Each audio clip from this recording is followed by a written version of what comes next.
Bonjour Guy. Bonjour Guy. Bonjour Cécile, bonjour Patrick, bonjour à tous. Voilà, on connaît les raisons des pannes de Guy Carlier avec son ordinateur. c'est ça. C'est des actes de sabotage. Bon, c'est ça. Guy, ça c'était une parenthèse. Continuez à me faire perdre du temps, oui. On arrive aux infos, allez-y. Et après, il va vous engueuler. Lors de nos échanges nocturnes, parce que nous en avons, vous m'avez confié que vous aviez du mal à trouver un sujet pour la chronique ce matin. Oui, c'est vrai. Ah oui. Je voudrais pas que les auditeurs se méprennent. Nos échanges nocturnes se limitent à des SMS, mais il est vrai que nous échangeons dans la nuit, tandis que vous, amis auditeurs, vous dormez paisiblement. Non, je sais bien que vous ne dormez pas paisiblement, vous dormez mal. Quand vous parvenez à dormir, car de sombres pensées envahissent vos esprits. Vous allez me dire, c'est la vie. Il y a toujours un truc qui nous préoccupe, qui tourne en rond, en boucle, la nuit, dans nos têtes. Une note de service désagréable sur des objectifs de vente non atteints. La remarque d'un collègue hier matin, la machine à café. Ah, dis donc, t'as une sale gueule, toi, aujourd'hui.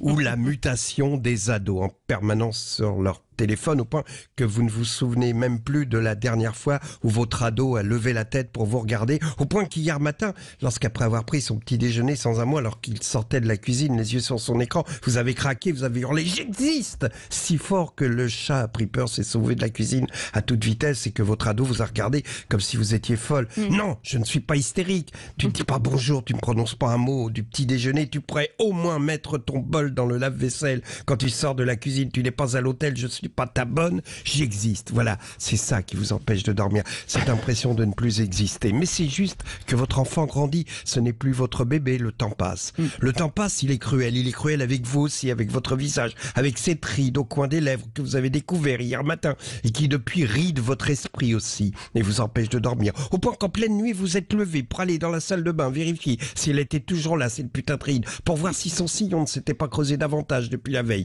Non, elle est toujours là.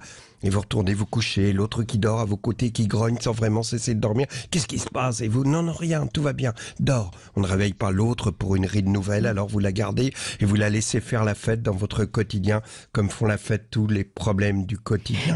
Les rides sont les balafres de l'âme. Permettez-moi de vous interrompre. C'est beau, hein, finalement, les balafres de l'âme, mais si vous nous faisiez rire un petit peu, là, pour faire oublier les idées noires des auditeurs, parce qu'il y a quand même un politique. Oui, évidemment. Vas-y, Carlier, fais-nous marrer, fais-nous marrer. Il y a de quoi faire rire avec la politique. Allez. Voilà, je ne sais pas, voici le temps des alliances en vue des législatives, il y a de quoi rire. Les négociations très sérieuses dans le thème restent bien sûr la ligne politique l'idéal, avec des interrogations sérieuses du genre vous avez prévu quoi comme voiture de fonction? Quoi, une C4 Picasso? Non, parce qu'on m'avait parlé d'une DS7. Bon ok pour la C4, mais il y a au moins la caméra de recul. Non, parce que j'aime bien, c'est rigolo. Mais sinon, il y a toujours les voyages d'études des députés pour s'immerger dans des communautés étrangères aux Maldives. Et les socialistes qui sont passés de touche pas à mon pote à touche pas à mon jackpot. C'est rigolo ça, non? C'est un peu, ça fait un peu chansonnier de la 4ème République. Hein. Bon, on va oublier.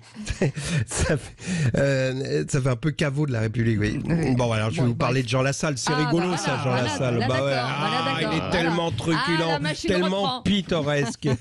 Lassalle, c'est la France des terroirs. C'est une salade de gésier qu'on vous sert dans une auberge bernaise au rideau en Vichy. Lassalle, c'est la main aux fesses de la serveuse qui apporte l'apéro, mais on lui pardonne tout. Ouais, il a l'accent du sud, l'accent du soleil. Charles Aznavour chantait, il me semble que la misère serait moins pénible. Au soleil? Sûrement, ça doit être ça. Oui. Ah, on n'a pas la chute? Voilà. Le sabotage dont on parlait tout à l'heure, parce que évidemment, Guy, nous avons une ligne avec lui spécialisée pour qu'il puisse, bien sûr. J'espère que et il y c'est a pas son voisin. quelqu'un qui a coupé Internet. C'est, à mon avis, c'est Jean Lassalle directement. Jean Lassalle directement. Est-ce qu'on aura la chute de Guy sur il a peut-être chuté véritablement. Bon. Ça va. Bon, alors on ne retrouve pas Guy Carlier. On va terminer tout simplement par le petit extrait, en fait, justement, du discours de Jean Lassalle à l'Assemblée nationale. Vous savez, ce fameux petit discours après le déjeuner qui va vous faire plaisir. Tiens. Les lieux d'échangisme ou de libre-échangisme sont restés ouverts durant tout le confinement. De très nombreux de nos collègues y avaient leurs habitudes dans des mandats précédents. Et je ne compte même pas les ministres. D'accord, ok. Voilà, et un certain Patrick Roger aussi. Ça, on n'en parle pas. Attendez, s'il vous plaît. Allez, on retrouvera Guy Carlier, bien sûr, qui nous a quand même fait marrer. Il y a toujours aussi de l'émotion.